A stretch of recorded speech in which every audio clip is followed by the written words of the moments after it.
Naja, bevor ich auf die Debatte, 1960er Jahre Debatte komme, muss ich ja erstmal erklären, wie es dazu gekommen ist.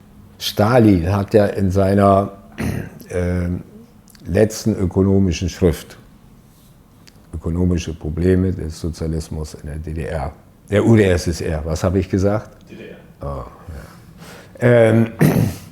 Er hatte klare Vorstellungen über diese politökonomische Situation in der damaligen Sowjetunion. Ja. Er sagte, wir haben hier in der Sowjetunion zwei Arten von Eigentum. Einmal Volkseigentum in der Industrie und zum anderen genossenschaftliches Eigentum. Die Produkte innerhalb der Abteilung 1 Produktionsmittel sind schon keine Waren mehr. Denn sie werden vom Staat verteilt, es findet kein Eigentümerwechsel statt. Die einzige, auf der anderen Seite gibt es die Landwirtschaft und wenn die miteinander in Verbindung Handelsbeziehungen aufnehmen wollen, findet ein Händewechsel statt. Deswegen ist das, was zwischen Industrie und Landwirtschaft läuft, sind Waren. Und er sagt, solange dies so ist, existiert auch noch das Wertgesetz in der Sowjetunion. Er hatte eine Vorstellung, dies zu überwinden zu einem einheitlichen Wirtschaftssozialismus, Mechanismus, sah er zwei Möglichkeiten. Einmal, dass die Landwirtschaft sowas wie von der Industrie aufgesogen wird oder so etwas, was die Bauern sicherlich als Enteignung empfinden würden und nicht so gut finden. Und die andere Möglichkeit wäre, was Industrie und Landwirtschaft so allmählich zusammenschmelzen zu einem gemeinsamen Komplex. Was übrigens Jahre später in Bulgarien gemacht wurde. Bulgarien hätte man das Geld abschaffen können. So, das wurde in den Lehrbüchern so zweite Hälfte der 50er Jahre oder so immer noch also korrekt wiedergegeben, ne, diese Position. Im Laufe der Zeit aber, und damit kommen wir zur theoretischen Begründung des NÖS, verschob sich die Begründung für Warenproduktion in Richtung der Entwicklung der Produktivkraft ist doch nicht so groß, Arbeitsteilung, dann, man höre und staune, Leistungsprinzip soll also der Aufhebung der Warenproduktion entgegenstehen und so weiter. Man hat allerhand Kriterien angeführt, nur tunlichst vermieden das Kriterium des Eigentümerwechsels. Und der Höhepunkt war dann eben Fritz Behrens, darüber hatte ich ja berichtet, nicht, dass er versucht hatte, also die Betriebsdirektoren zu verfügungsberechtigt machen, die dann also mit anderen sozusagen ökonomische Beziehungen aufnehmen und sie also gleichstellt mit verschiedenen Betrieben im Kapitalismus, die ineinander Beziehungen aufnehmen, wie auch immer. Ne? Also gemessen an der Realität tat er nichts anderes getan, als den mit sich selbst tauschenden Eigentümer zu erfinden. Ja, und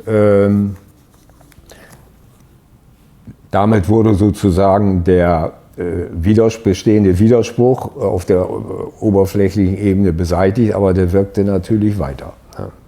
Die haben also, was wurde nicht alles geredet über das Wertgesetz, über die Einhaltung des Wertgesetzes,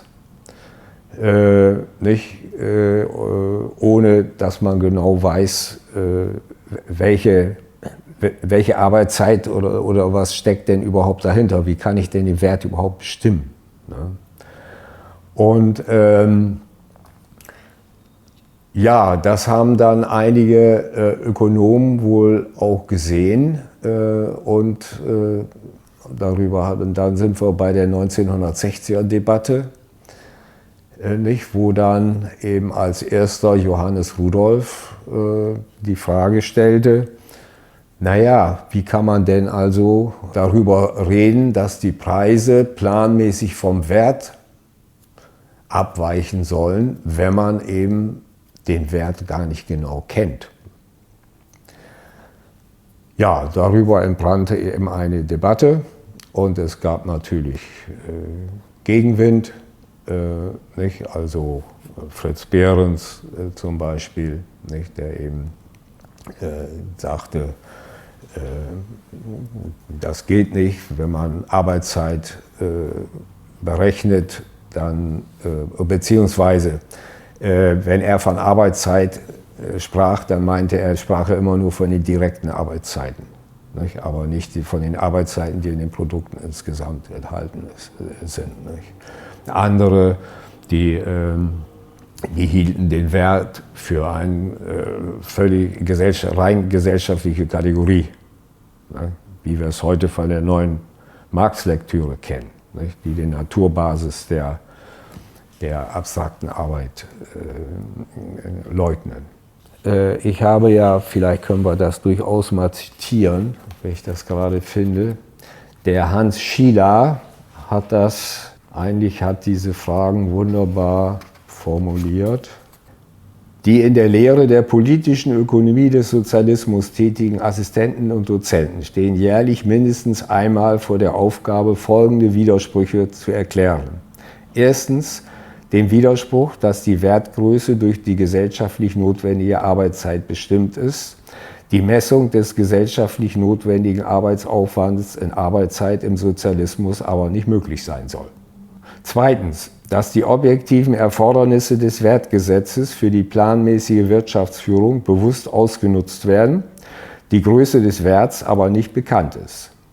Drittens, dass der Wert die Grundlage der Preisbestimmung sein soll und die Abweichungen der Werte von ihren Werten bekannt sind und geplant werden können, die Wertgröße aber unbekannt ist. Also Hans Schieler hat also die Fragen von Johannes Rudolph sehr gut auf den Punkt gebracht.